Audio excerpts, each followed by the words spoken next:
Now we will see speed of sound in different media. अलग अलग media में sound की क्या स्पीड है वो हम लोग अब इसमें इस टॉपिक में पढ़ेंगे। तो sound can propagate as longitudinal waves through all sort of media. ठीक है, ये हम पहले भी जानते हैं कि जो साउंड वेव्स हैं वो लॉन्गिट्यूडनल वेव्स भी उनको हम बोलते हैं, और वो हर मीडिया से वो प्रोपोगेट करती हैं, चाहे वो सॉलिड हो, लिक्विड हो या गैस हो। तो साउंड वेव्स प्रोपोगेट करती हैं किसी भी मीडियम में। कोई भी मीडियम अगर आपको दे रहे हैं सॉलिड, लिक्विड, गैस, तो वो एक फाइनाइट स्पीड में प्रोपोगेट करती है, एक लिमिटेड स्पीड के अंदर वो प्रोपोगेट करती हैं। लेकिन जब वो एक मीडियम से दूसरे मीडियम में जब वो प्रोपोगेट कर रही होती हैं, ट्रैवल कर रही होती हैं, तब उनका जो स्पीड है उसमें चेंज आता है। तो हम यहाँ पे कुछ इंपॉर्टेंट पॉइंट्स पढ़ेंगे। साउंड की जो स्पीड है वो किसी भी गिवन मटेरियल के अंदर डिपेंड करती है कि उस मटेरियल के अंदर उस मीडियम की फिजिकल प्रॉपर्टीज किस तरह की हैं। तो यहाँ पे हम देख सकते हैं कि साउंड ऑफ स्पीड को मीडियम में हम एक एक्सप्रेशन के थ्रू यहाँ पे हम दिखा रहे हैं। v is equal to √e upon rho, जहाँ पे v is the speed of the sound and e is the coefficient of elasticity and rho is the density of the medium. Second is sound की जो speed है वो solid में सबसे ज़्यादा होती है, फिर उससे कम लिक्विड्स में, फिर सबसे कम गैसेस में होती है। तो यहाँ पे एग्जांपल दिया हुआ है कि एक पर्टिकुलर टेम्परेचर दिया हुआ है 25 डिग्री सेल्सियस, इसके अंदर साउंड की speed 6420 metre second inverse 1 aluminium के अंदर है। वाटर के अंदर इसकी स्पीड 1498 मीटर सेकेंड इनवर्स 1 है, और एयर के अंदर इसकी स्पीड 346 मीटर सेकेंड इनवर्स 1 है। तो सबसे कम किस में? गैस में है, उससे ज़्यादा लिक्विड में है, और सबसे ज्यादा किस में आपको दिखाई दे रही है? सॉलिड्स में दिखाई दे रही है। तो यहाँ पे जो डिफरेंस आ रहा है इसमें इज दैट फैक्ट कि जो सॉलिड्स हैं वो मोर इलास्टिक हैं एज कंपेयर टू लिक्विड और गैसेस। इसके अंदर ज्यादा इलास्टिसिटी होती है, इसीलिए इसके अंदर साउंड की जो स्पीड है वो सबसे ज्यादा है। So you can see here, यहाँ पे आपको टेबल दिया हुआ है 7.1, और इस टेबल के अंदर आपको दिया हुआ है कि एक सर्टेन मीडिया जिसका टेम्परेचर 25 डिग्री सेल्सियस है, उसके बेसिस पे आपको यहाँ पे स्पीड ऑफ साउंड की वैल्यू दी हुई है। तो हम देख सकते हैं यहाँ पे तीनों स्टेट्स दिए हुए हैं, सॉलिड्स, लिक्विड्स एंड गैसेस, और साथ में यहाँ पे उनकी स्पीड्स भी आपको मेंशन की हुई हैं। तो ये टेबल आप इंडिविजुअली एक एक जो मीडिया दिया हुआ है इसको आप अच्छे से स्टडी करेंगे, then you can find out the differences. Values बिल्कुल सामने लिखी हुई हैं, आपको कुछ करना नहीं, बस you have to go through it. Then third point देखेंगे, speed of sound in gaseous medium में also be expressed as per the relation. यहाँ पे आप देखेंगे स्पीड ऑफ साउंड को किस तरह से एक्सप्रेस किया गया है। v is equal to √λ p upon rho, जो कि आपका इक्वेशन नंबर 7.5 है, जहां पे v स्पीड ऑफ साउंड है, p is a pressure of gas, और rho is a density of gas, and lambda यहाँ पे कांस्टेंट है। ठीक है, लेमडा की वैल्यू यहाँ पे कांस्टेंट है, और क्योंकि ये गैस टू गैस इसकी जो वैल्यू है वो चेंज होती है। So you can see here lambda is a constant whose value varies from gas to gas. 6th point, speed of sound in a gaseous medium increases with increase in temperature of a gas. तो gaseous medium में अगर हम gas का temperature बढ़ा देते हैं तो sound of speed यानी कि साउंड की जो स्पीड है वो इंक्रीज हो जाती है। ऐसा क्यों होता है कि जब हम इंक्रीज करते हैं टेम्परेचर को तो जो गैस का जो मास है उसका वॉल्यूम इंक्रीज हो जाता है, जबकि उसकी डेंसिटी डिक्रीज हो जाती है। और जब डेंसिटी डिक्रीज हो जाएगी इसका मतलब है कि जो साउंड की स्पीड है वो इंक्रीज हो जाएगी, राइट। सो यहाँ पे दिखा हुआ as a result the speed of sound in gas increases with an increase in temperature. Temperature जब बढ़ेगा तो उसकी वजह से क्या होगा, तो जो गैस का मास का वॉल्यूम बढ़ जाएगा, डेंसिटी कम हो जाएगी, तो स्पीड जो है साउंड की इंक्रीज हो जाएगी। तो मैथमेटिकली हम देखेंगे the speed of sound in a gas is found to be directly proportional to the square root of the temperature. तो जो मीडियम के अंदर जो साउंड की स्पीड है, ठीक है, गैसियस मीडियम के अंदर साउंड की जो स्पीड है वो डायरेक्टली प्रोपोर्शनल होती है उसकी टेम्परेचर के स्क्वायर रूट की। तो यहाँ पे हम उसको एक्सप्रेशन देख सकते हैं, v is directly proportional to the square root of temperature. ठीक है, इसकी टेम्परेचर के स्क्वायर रूट है। तो यहाँ पे देखेंगे v डायरेक्टली प्रोपोर्शनल होती है रूट टी के, वेयर टी इज टेम्परेचर, ठीक है, जिसको कि केल्विन स्केल पे एक्सप्रेस किया गया है, इसलिए यहाँ पे इसको यहाँ पे के लिख दिया है। ना हियर अगर हम मान लें स्पीड ऑफ साउंड, दो स्पीड्स यहाँ पे दी हुई है v1 v2, और जो टेम्परेचर इंक्रीज दिया है वो t1 K and T2 K है, तो हम इसको अगर इक्वेशन फॉर्म में लिखेंगे, एक्सप्रेशन में लिखेंगे, तो this will become V1 upon V2 is equal to root T1 K upon root T2 K। ठीक है, ये हो गया एक्सप्रेशन 7.7। और इसका रीजन क्या है? Speed of sound in air increases. अगर हम टेम्परेचर को इंक्रीज करते हैं, 1 डिग्री टेम्परेचर अगर बढ़ाते हैं, तो जो साउंड की स्पीड एयर के अंदर है वो इंक्रीज हो जाती है अबाउट 0.61 मीटर सेकेंड इनवर्स 1।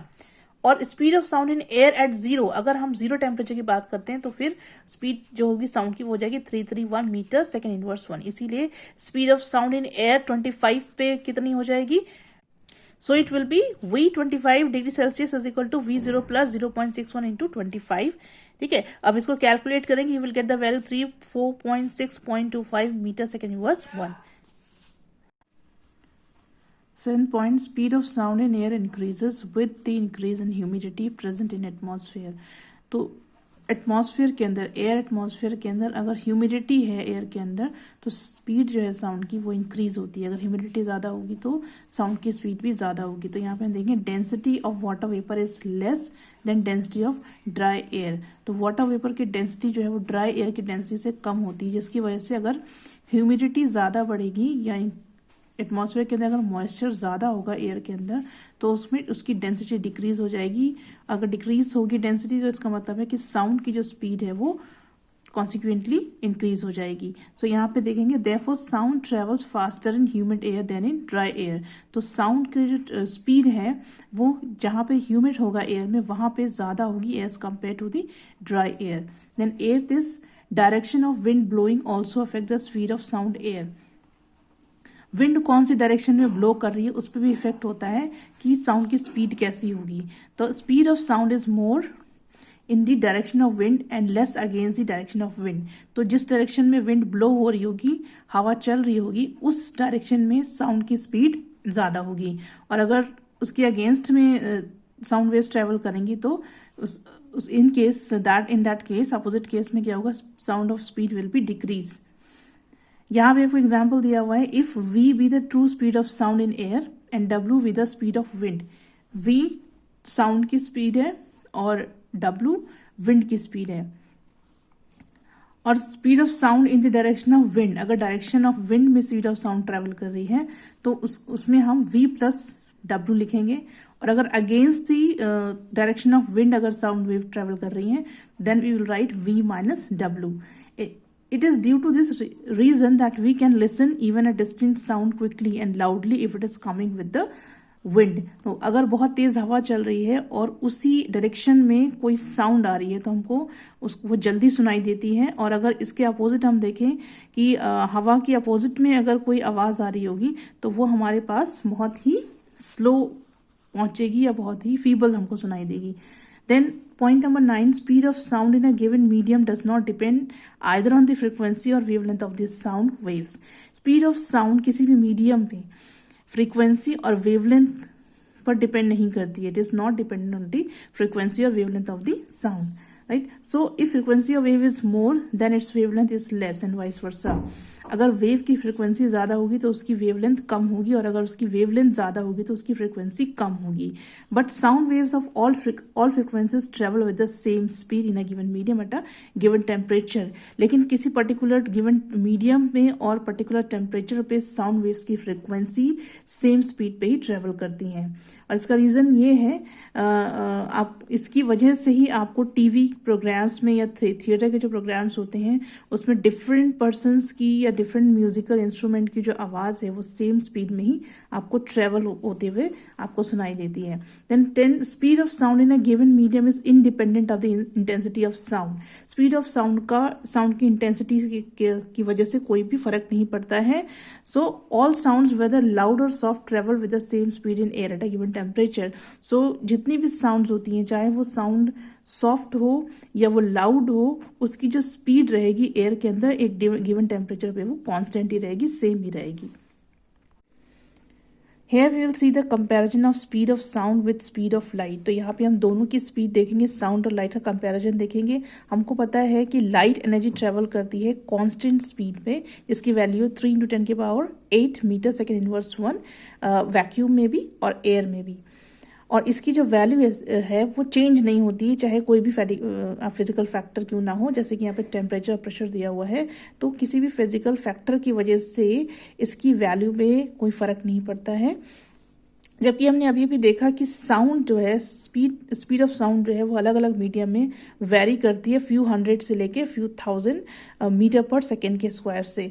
तो हम उनको अगर हम उसको क्लोजली देखेंगे, ऑब्जर्व करेंगे, तो हमको कुछ डिफरेंसेस दिखाई देंगे। Number one is light can travel through vacuum. ठीक है, हम लोग ये देख चुके हैं कि लाइट वैक्यूम में ट्रेवल कर सकती है, लेकिन साउंड जो है वो वैक्यूम में ट्रेवल नहीं कर सकती हैं। Then speed of light in air 3 × 10⁸ meter second inverse 1, but the speed of sound in air at 0 degree Celsius is only 331 meter second inverse 1, which is almost 1 millionth part of the speed of light। तो हम देख सकते हैं कि जो value आपको यहाँ पे 0 टेम्परेचर पे साउंड की स्पीड ऑफ साउंड की एयर में दी हुई है वो है 331, जो कि स्पीड ऑफ लाइट की जो वैल्यू है एयर के अंदर उसकी 1 millionth पार्ट है, राइट। देन इनकी बहुत छोटा सा हिस्सा है। देन थर्ड देखेंगे, light can not travel through opaque media. Light किसी भी ओपेक मतलब क्या होता है, जिसके क्रॉस लाइट पास नहीं हो सकती, उसको ओपेक जो भी, वो एक ऐसा सब्सटेंस है जिसके थ्रू लाइट ट्रेवल नहीं कर सकती, पास नहीं कर सकती। तो यहाँ पे दिया हुआ है कि light can not travel through opaque media like iron, copper, aluminium, और इस तरह के और भी हैं जिनके थ्रू लाइट ट्रेवल नहीं कर सकती, लेकिन साउंड ट्रेवल कर सकती है ऑल मीडियाज। सॉलिड में भी ट्रेवल कर सकती है, लिक्विड में भी और गैसेस में भी। Fourth point, speed of light denser medium में कम होगी as compare to air, value in air. जबकि हमने देखा है कि स्पीड ऑफ साउंड जो है वो सॉलिड्स में बहुत ज़्यादा होती है, in spite of fact that solid are denser than air. Solid जो है वो एयर से डेंसर होते हैं, फिर भी स्पीड ऑफ साउंड सॉलिड में सबसे ज़्यादा होती है।